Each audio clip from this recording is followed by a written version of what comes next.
friends, and welcome to Worship Tutorials.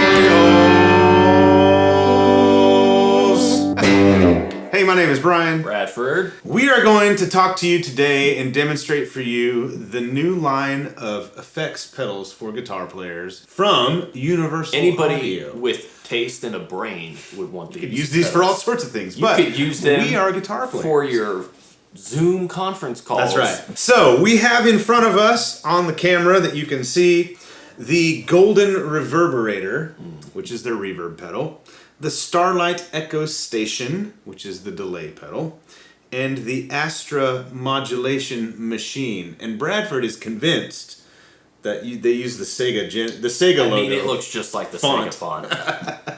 It's close. Sega. We apologize for interrupting ourselves. Hold the phone. But we filmed this video a few days ago, and we had planned to do all three pedals in one video.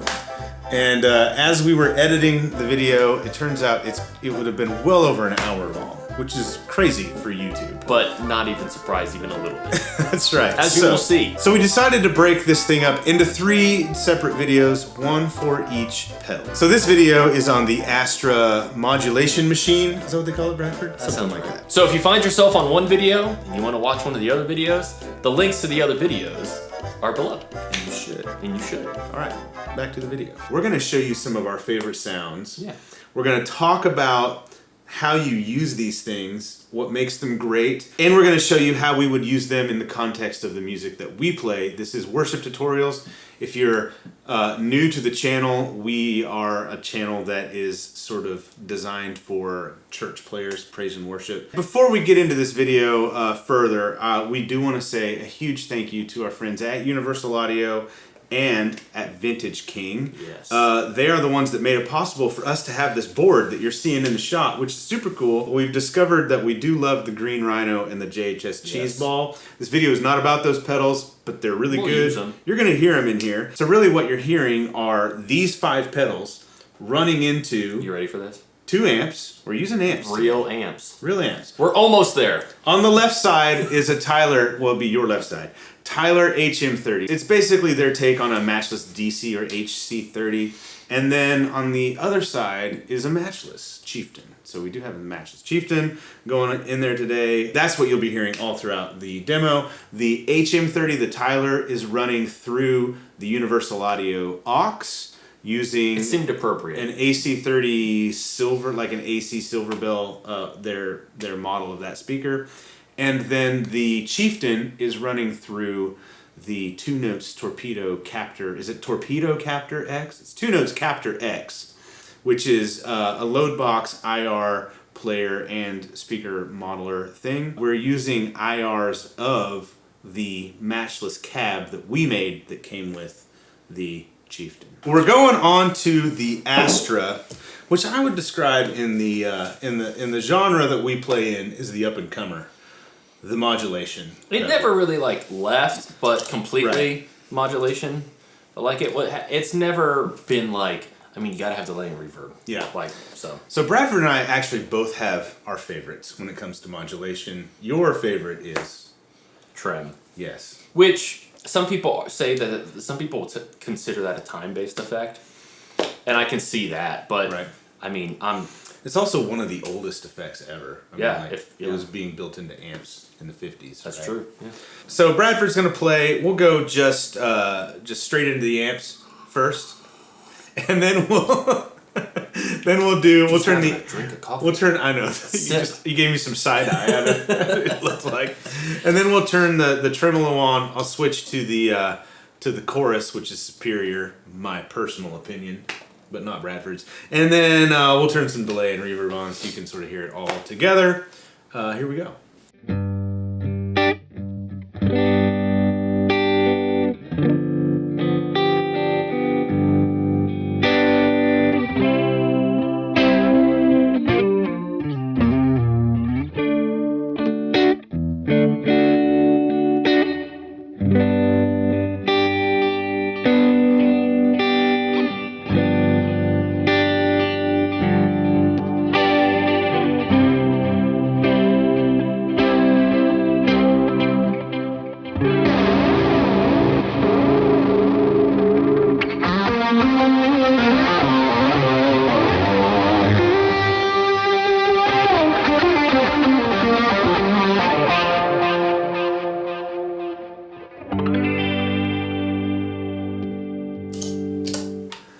as you saw, we've set the Astra up like it kind of works exactly like the Golden. And I say, and I'm not like Starlight because you have to press and hold that to get to the preset. But yeah, there's a tempo. Yeah, with tempo button. With the Astra, it's basically like you get one sound, whatever's on the pedal. You get another sound that is the preset that you've saved. In our case, the Chorus Brigade. And then you can switch between them. Now, let's talk about what this thing does. Because if you're new to the world of modulation, It modulates your signal. Yes, if you're an old school guitar player, you probably know all about mod effects because they've been around forever. It's super popular. To me, like overdrive, reverb, and delay and compression would be like the home base effects for like playing it on a Sunday. And modulation is like something you put on there if you want to have some fun, or if you want something quirky, or if you're chasing a specific tone, but it's not something I know as much about. Like if you want to sound like Andy Summers, yes, you need a flange. You do. I'm pretty sure it's a flange, right? I think you're right. And then if you want to sound like Def Leppard, you need a chorus. You need chorus, yes. So here are the different algorithms that you get on the Astra. So the Chorus Brigade is a chorus or vibrato, depending on this AB button. So there's an AB button right here, and then there's a mode button as well. So the Chorus Brigade can be classic or dual, depending on the mode, chorus or vibrato, depending on this. So let's just kind of go through it. And then you've got speed, which speed and depth and intensity. So for chorus, the intensity is mode A only because that's just chorus, not vibrato. The speed and the depth are self-explanatory, I think, for chorus, the depth and the speed of the modulation effect. Then you've got shape, and so for the chorus, the shape doesn't do anything. That's important to note. These don't always do something for every algorithm. And then mode does what we talked about, that classic or dual. So we're on the chorus. You can see this is red. It was green earlier when we were talking. We just changed it off camera. These have the secondary algorithms that you get when you register the pedal as well. We'll talk about that. So here's the chorus, kind of straight up. I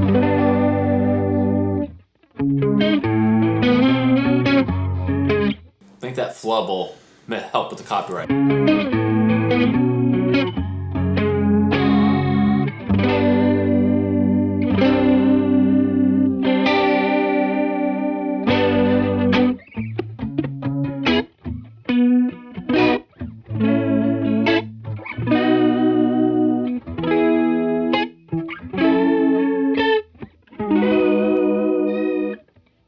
Okay, so let's switch from A to B. So this is going to go from chorus.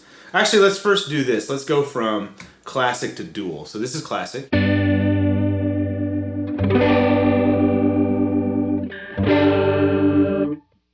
then we'll go back to classic. We'll switch from chorus to vibrato.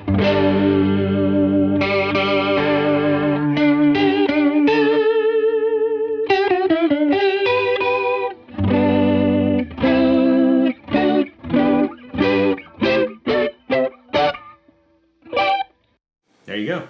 So that's chorus and vibrato. A lot of times the reason why these are paired together is chorus is like, well, let's listen for vibrato. Vibrato, you hear like it's changing the pitch. Mm-hmm. Chorus is basically like that sound layered on top of your dry signal. So it's two sounds. So that's what chorus is versus vibrato. So vibrato is just that original pitch shifted sound. I love vibrato too. I actually think I would choose trem and vibrato over chorus. Those are your two favorites? Those are my two favorites, I think. Vibratos are really interesting. It adds a lot of like interest. Well, if you do like this.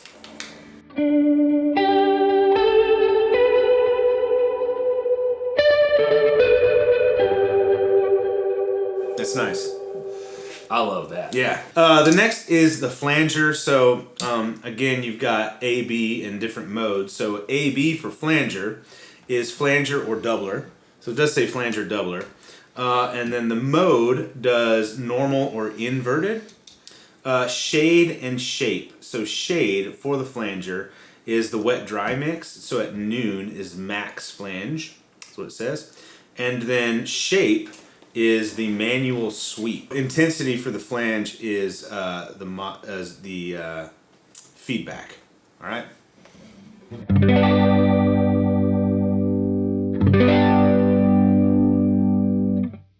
See, that's subtle, and it's like, to me, like, flange can be used for like people who don't necessarily love chorus. It gets the same idea, but it's not as intense. It's used a lot in like 80s rock tones, right? Yeah. With overdrive or distortion.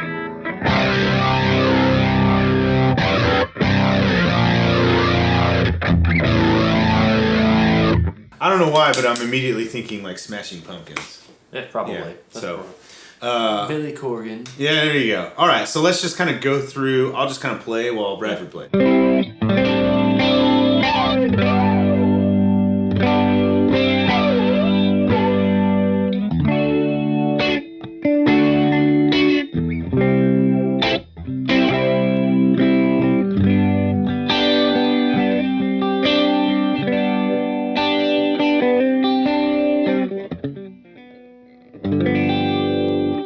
So that's normal and invert.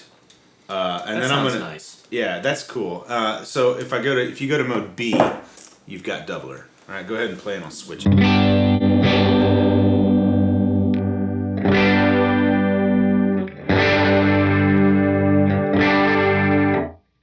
What if you do that?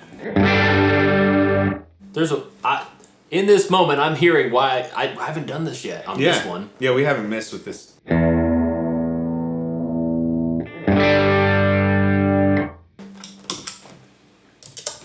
Haha!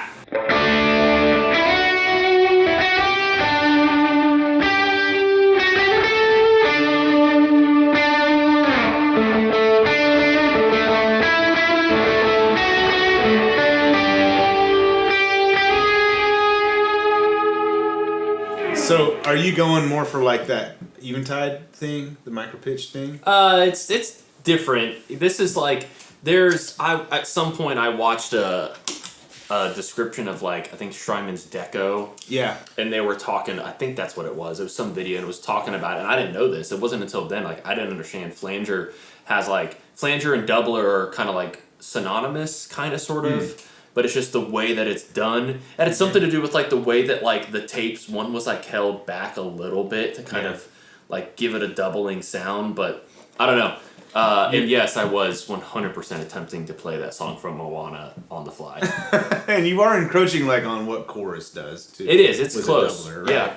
And I heard like some hint of chorusing in there. All right, we're moving on to Bradford's personal favorite, tremolo. It just makes your sound go, wow, wow, wow. You can do it with your volume knob on your know. guitar if you want to. All right, so you got speed and depth are going to be how fast the tremolo is, the amount of tremolo, the depth. Intensity is the LFO shape, so that's going to have to do with how kind of wonk, wonk, or wonk, wonk it sounds. That's my best interpretation of that, right? Is that close, Bradford? I think it's more like how big the peak is, so like how long it hangs before it drops back down. Got it. Yeah. I think that's what it is. Okay. It's more prominent like in the square. Like if you think of a square, it's like how long does it plateau before it drops. Gotcha. All right. So A and B is sine and square. That's the wave shape. You'll definitely hear the difference there. For the mode, you've got dual mono. So in our case, both amps are going to get the same signal, or stereo. It's going to do this. It's actually pretty trippy if you. It is. Like, I love tremolo, Yeah. but like I never use something like that. It's cool. It's a little much. Yeah.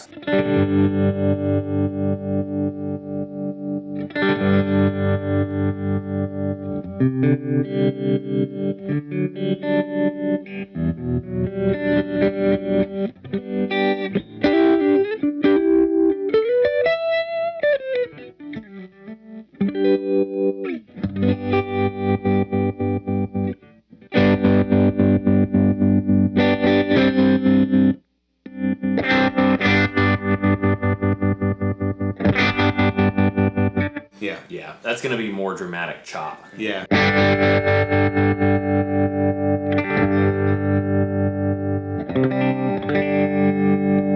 So that's dual mono. Here's stereo.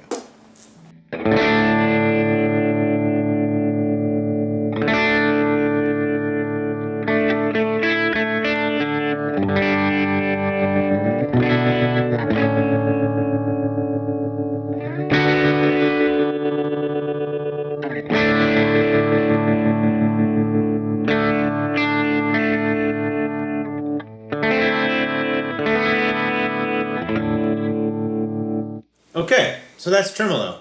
You got a pretty wide range of options. The dual mono stereo thing is cool. It's a nice party trick. And there's another tremolo feature.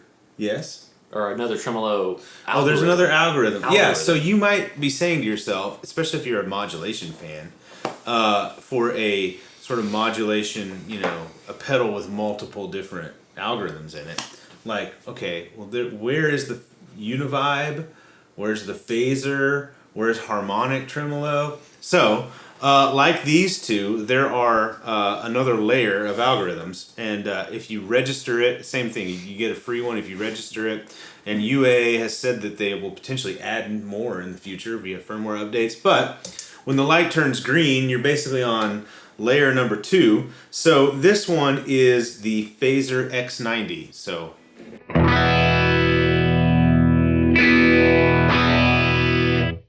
yeah, so sounds like phaser. Yeah, so speed and depth are pretty self-explanatory. Intensity doesn't do anything for phaser.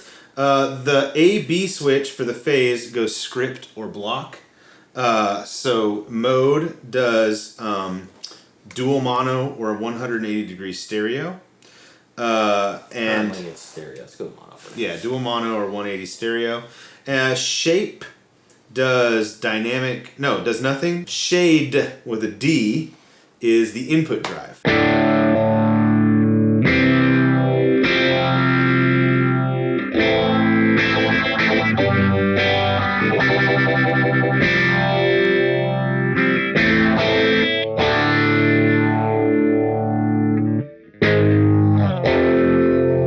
The slow, subtle phase thing is cool to me. That's like early 90s. Yeah, like if you grew up listening to rock in the 90s and 2000s, this is on everything. Or we gotta go script to block, and then we gotta change these two. Okay, so script.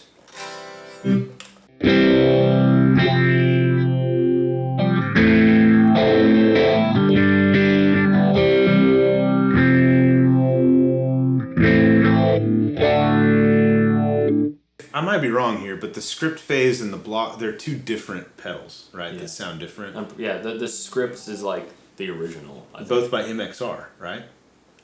I know that's what script is referring to. I guess that must be what the block is referring to. Okay, so this goes dual mono to LFO, or sorry, to 180 stereo. Here we go. I'm gonna...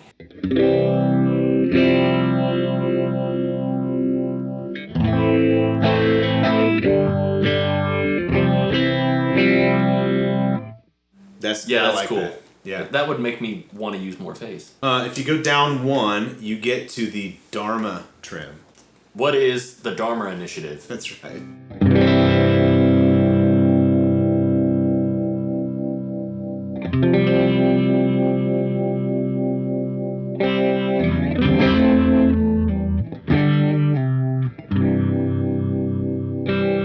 For the Dharma Trem, the speed and the depth are the same as the other trem. Intensity is the crossover. Okay. A and B does classic or vibey. So I'm curious if you can get like a univibe sound out of it. Yeah, we'll find out. Mode does dual mono or LFO stereo. The shape on the Dharma Trem does dynamic speed, and the shade does dynamic speed threshold. So I wonder if this ramps. We'll find out. Bradford's getting a smile on his face. All right, here we go. Let's play it.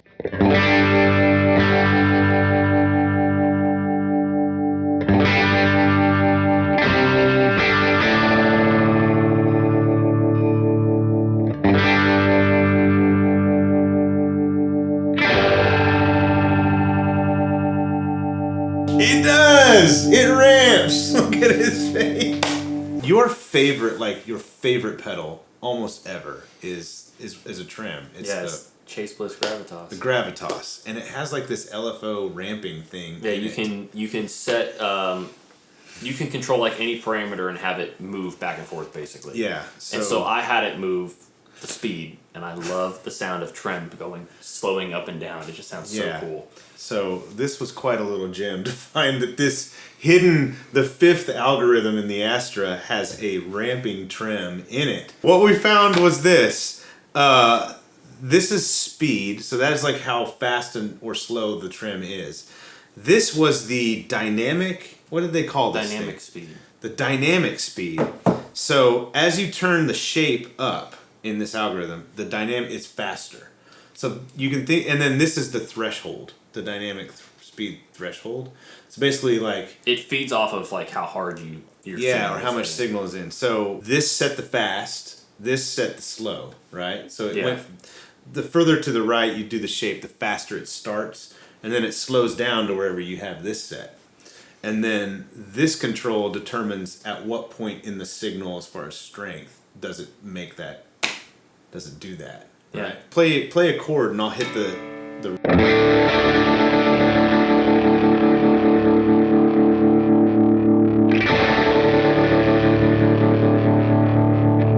I wonder if what if we swapped them? What does this do? That's a great question. Does it go slow to fast?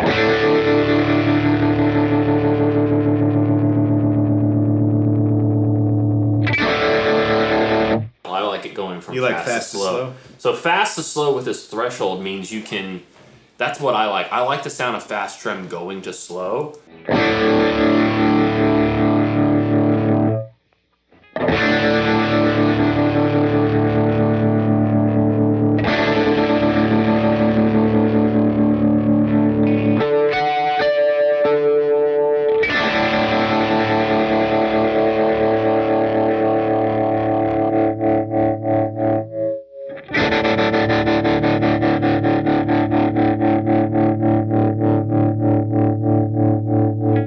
We're gonna have to. It was less prominent because it was in stereo. Well, we weren't able to hear the stereo quite as well. Yeah. So here's what I'm gonna say. I'm gonna ask you this. Shall we save this as the favorite or as the? Yeah. Okay. This is how easy this is to do. It's saved. So now when you hit this button, well, you get the ramping trem. Lucky whoever Fast to gets slow. this board next because they're about to have the ride of their life. Hopefully they don't override it because this is a labor of love. That'd be a crying shame. If you get this after us, and we beg you, come look and copy these settings right here. You're welcome.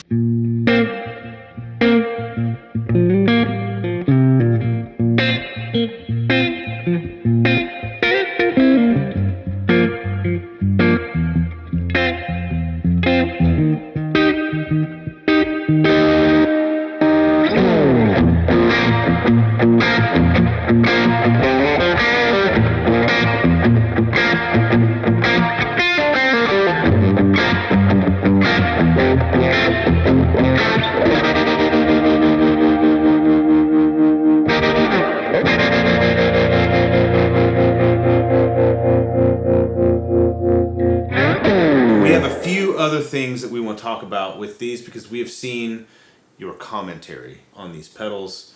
The first thing I want to address in this section of the video is MIDI. So what we have heard from many of you on comments, because we uploaded this like a preview of this on our WT Tone channel. By the way, subscribe there if you haven't. Yes. And we've seen it in all the the Facebook groups and things like. Why would you? I think these are like $3.99 each. Why would you spend $300 or $400 on a pedal that does lots of different sounds, but you can't control with MIDI? And we asked Universal Audio about that. The first thing that I will say is there is USB-C on these things. So and I have heard rumors that not officially from UA, but I've heard rumors that MIDI might come to these pedals eventually. Especially with the advent of MIDI 2.0.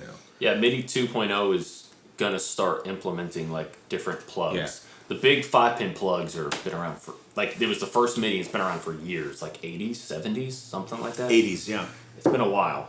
Yeah, so it doesn't mean MIDI will never be available, but it isn't currently, and I would not purchase these pedals with the idea that MIDI will eventually be available. If MIDI is important to you, there are a million other options that are great. The reason that UA didn't implement MIDI on these, at least as of yet, is they wanted a pedal, they wanted an experience where all of the controls are right here. So there's no like, hold down this button and twist this knob to get like that, secondary thing. Like they're all on the pedal and they're easy to get really good sound. So for us, This is like you turn it on, and if the knobs are like in normal positions, it sounds really good, depending on what you're listening to. So it's easy to get really high quality sounds. The knobs everything is accessible. There's no screen, there's no hidden menu. So if you hate those things, these pedals could be for you. Yeah, literally, like what you see there is like. Yeah. The ease of use, especially for the Astra and the Golden, the way that you have two sounds, like easily accessible via the two switches, on and off, basically is how it works. And the way that the implementation of trails with the reverbs and the delays, so smooth. That's why they chose to go that route. They wanted a more simplified user experience that's more tactile, that feels it's just like it's because their thing is hardware. Like they started as a hardware company, right? And so a lot of their digital emulations of stuff, the experience is designed to feel like you're interacting with the hardware. To me, it's a focus on something different. The algorithms in here are like, not much can touch or come close to like how great these all sound to me. So let's transition now to talk about, so we covered the MIDI thing. How about like, how do the sounds of these compare to the other really high-end delay, reverb, mod units on the market? I'm thinking like Eventide, Strymon, New Neighbor. Who are some of the other, Empress? Like there's a lot of companies that make really, really great options. How do these sit in that field? You have more experience with those than I do. I think, like I said, I think the focus on those pedals are to be, like, to sound great, but to make them very flexible for the user. So there's all these things that are implemented so they can be the most flexible they can be, and so the user can get everything possible out of them. Not that they're neglecting to work on algorithms, but it's clear that UA was like, we want to give... Their focus is the sound. The sound. Like, we want these algorithms to sound amazing, and then anything else we can figure out how to fit in there within the realm of things, like, we're going to do. And I don't know, that may bother some people, which we've seen that it does. But you should, the thing that you buy should be based on what's important to you. Yeah. Right? So if a delay computer that does everything and stores every preset and can be recalled with MIDI is important to you, then the Empress or the Timeline or like any DD500, any number of things is for you. I think we made a couple statements along the way that are telling. Like with the plate reverb, we both were like, you can actually hear the physical like plate move, like you hear what you imagine the plate moving is. It's like nuts. You can hear that. Yeah. That is not something that happens with just any reverb, plate reverb pedal, or plate reverb period. Yeah. And I think that talking about the reverb, like the density and the richness of it is something pretty special. And I've experienced it a lot in a production environment using their plugins. So I kind of knew what to expect out of this, and it delivered. And the same goes for the delay. Like the way that, I mean, you get 3 different tape echoes that all sound different, have different character. That's pretty cool. It is the most tape-like tape I've ever used. In terms of like hearing, I haven't used like an actual tape delay. Right. Yeah. But I've used like El Cap, and then like I really think I was going to ask you about the El Cap. The Empress ecosystem, its tape delay is so good.